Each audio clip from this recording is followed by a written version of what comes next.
السلام علیکم ورحمۃ اللہ وبرکاتہ۔ الحمد للہ رب العالمین والصلاة والسلام على اشرف الانبیاء والمرسلین وعلى آلہ واصحابہ اجمعین وعلى من تبعهم بإحسان الى یوم الدین، اما بعد۔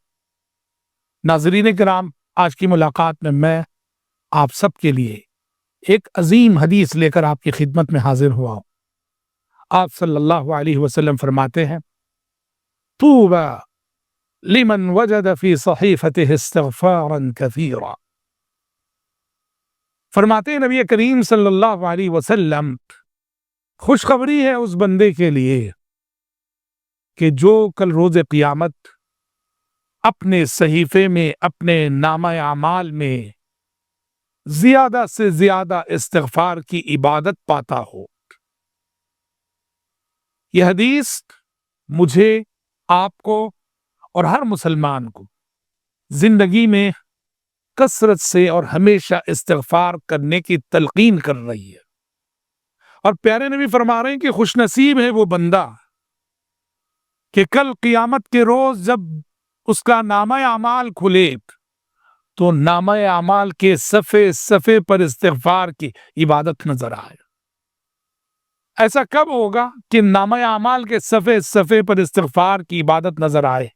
یہ تبھی ہوگا جب ہماری زندگی کا ہر دن استغفار کی عبادت سے معمور ہو۔ ہم ہر دن استغفار کریں، صبح استغفار کریں، شام استغفار کریں، دن استغفار کریں، رات استغفار کریں، آج استغفار کریں، کل استغفار کریں۔ زندگی کا مستقل وظیفہ ہونا چاہیے۔ پیارے نبی صلی اللہ علیہ وسلم کو دیکھیے، آپ گناہوں سے معصوم ہونے کے باوجود آپ کا معمول یہ تھا، آپ فرماتے ہیں، واللہ انی لاستغفر اللہ واتوب الیہ فی اليوم اکثر من 70 مرہ۔ قسم کھا کے کہہ رہے آپ کہ اللہ کی قسم، میں دن میں 70 سے زائد مرتبے استغفار کرتا ہوں۔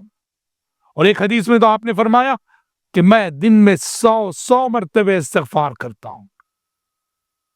جو نبی گناہوں سے معصوم ہے، جن کے شب و روز رب کی بندگی میں گزرتے ہیں، جن کے لیل و نہار رب کی اطاعت میں گزرتے ہیں، اور آپ کے کثرت استغفار کا یہ عالم ہے کہ دن میں 100 مرتبے آپ استغفار کر رہے ہیں، تو مجھ جیسے گنہگار بندوں کو، آپ جیسے گنہگار بندوں کو سوچئے نا کہ کتنے مرتبے استغفار نہیں کرنا ہے۔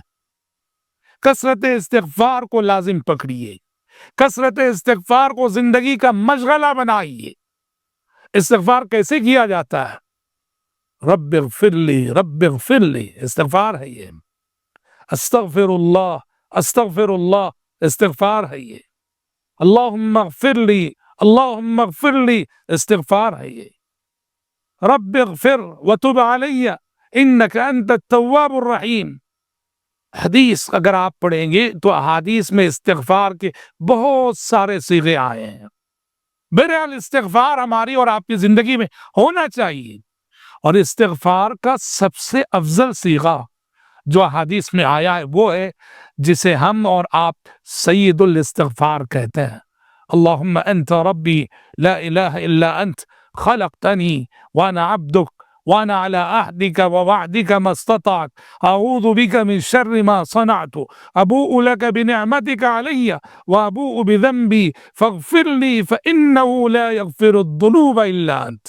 یہ استغفار کا سب سے افضل صیغہ ہے، اسی لیے اس کو کیا کہا گیا؟ سید الاستغفار کہا گیا، جس کی فضیلت یہ بتائی گئی کہ صبح اگر کوئی یہ استغفار پڑھ لے شام تک مر جائے تو جنتی ہے، شام کو یہ استغفار پڑھ لے صبح تک مر جائے تو جنتی ہے۔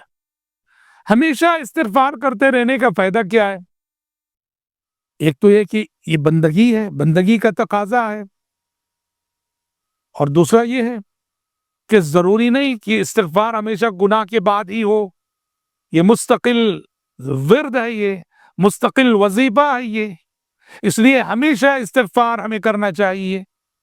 اور اس کا ایک فائدہ یہ بھی ہوتا ہے کہ دیکھو، ہر گناہ ہم عالم شعور میں نہیں کرتے، بہت سارے گناہ مجھ سے آپ سے بے خبری اور بے شعوری میں ہو جاتے ہیں۔ ہمیشہ استغفار کو لازم پکڑنے کا فائدہ یہ ہوتا ہے کہ ایسے گناہ جو بے خبری میں ہو جاتے ہیں، بے شعوری میں ہو جاتے ہیں، ایسے گناہوں سے بھی بندہ گویا رب العالمین سے استغفار کر لیتا ہے۔ ایسے سب گناہوں کے دھبوں سے ہم دھل جاتے ہیں۔ شریعت میں بارہا بارہا اس کی تلقین کی گئی ہے کثرت استغفار کی۔ انبیاء اور رسول علیہم السلام اپنی قوموں کو تلقین کرتے تھے کہ استغفار کرو۔ سورہ نوح پڑھیے گا، نوح علیہ السلام اپنی قوم سے مخاطب ہو کے انہوں نے استغفار کی جو دعوت دی تھی، قرآن اس کو نقل کرتے ہوئے کہتا ہے فَقُلْتُ اسْتَغْفِرُوا رَبَّكُمْ إِنَّهُ كَانَ غَفَّارًا يُرْسِلِ السَّمَاءَ عَلَيْكُمْ مِدْرَارًا وَيُمْدِدْكُمْ بِأَمْوَالٍ وَبَنِينَ وَيَجْعَلْ لَكُمْ جَنَّاتٍ وَيَجْعَلْ لَكُمْ أَنْهَارًا۔ تو کثرت استغفار کو لازم پکڑنا چاہیے۔ استغفار میں گویا ایک طرح سے اعتراف ہے اپنے گنہگار ہونے کا، اپنے قصوروار ہونے کا، اپنے خطا کار ہونے کا اور اپنے سیاہ کار ہونے کا اعتراف ہے استغفار۔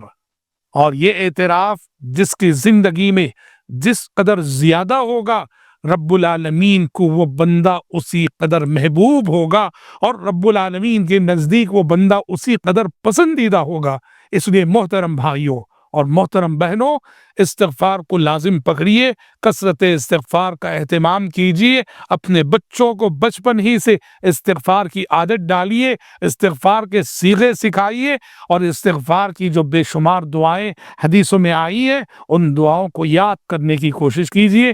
دعا ہے رب العالمین سے پروردگار عالم مجھ کہنے والے کو اور آپ سبھی سننے والوں کو کثرت سے استغفار کرنے والے بندوں میں شامل فرمائے۔ اللہم آمین، وصلی اللہ وسلم علی خیر خلقہ محمد وآلہ وصحبہ اجمعین۔